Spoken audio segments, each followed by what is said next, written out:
কক্সবাজারের বাঁকখালী নদীর পাড়ে অবৈধ স্থাপনা উচ্ছেদ, কাশফুলে ভরে উঠেছে মুক্ত আঙ্গিনা।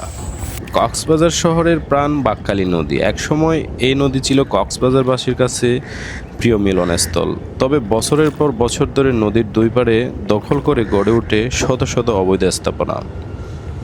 মাছ ধরার ঘাট, নৌকা ভেড়ার জায়গা আর মানুষের অবসর কাটানোর খোলা আঙ্গিনা হারিয়ে যায় দখলদারিত্বের কবলে। সম্প্রতি জেলা প্রশাসনের উদ্যোগে পরিচালিত হয় বড় ধরনের উচ্ছেদ অভিযান। এই অভিযানে উচ্ছেদ করা হয় নদীর পাড়ে গড়ে ওঠা অবৈধ দোকানপাট, ঘরবাড়ি এবং স্থাপনা। এতে নদীর দুই তীর দখলমুক্ত হয়ে ফিরে আসে তার আসল রূপ। দখলমুক্ত হওয়ার পরেই বিভিন্ন রূপে দেখা দিয়েছে বাঁকখালী নদী। শরতের এই সময়ে নদীর পাড় জুড়ে ফুটেছে সাদা শুভ্র কাশফুল। হাওয়ায় দুলতে থাকা কাশবন আর নদীর ঢেউ মিলে এক অপূর্ব প্রাকৃতিক দৃশ্য তৈরি করেছে।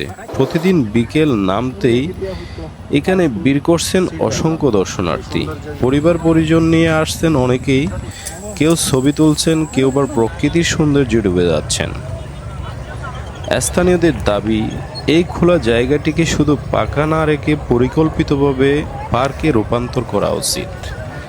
এতে যেমন শহরের মানুষ প্রকৃতির সান্নিধ্যে সময় কাটাতে পারবে, তেমনি পর্যটকদের জন্য যুক্ত হবে নতুন এক আকর্ষণ।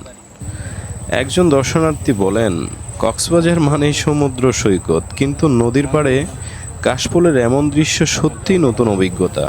যদি এখানে একটি সুন্দর পার্ক করা হয়, তাহলে শহরের মানুষ প্রকৃতির টানে এখানে আসতে বাধ্য হবে। বিশেষজ্ঞরা বলছেন, এই জায়গাটিকে পার্কের রূপ দিলে শহরের সবুজের পরিমাণ বাড়বে। এতে শিশুদের খেলাধুলা, বয়স্কদের হাঁটাহাঁটি এবং তরুণদের জন্য মুক্ত আকাশের নিচে সময় কাটানোর সুযোগ তৈরি হবে। পাশাপাশি পর্যটন শিল্পেও যুক্ত হবে নতুন মাত্রা।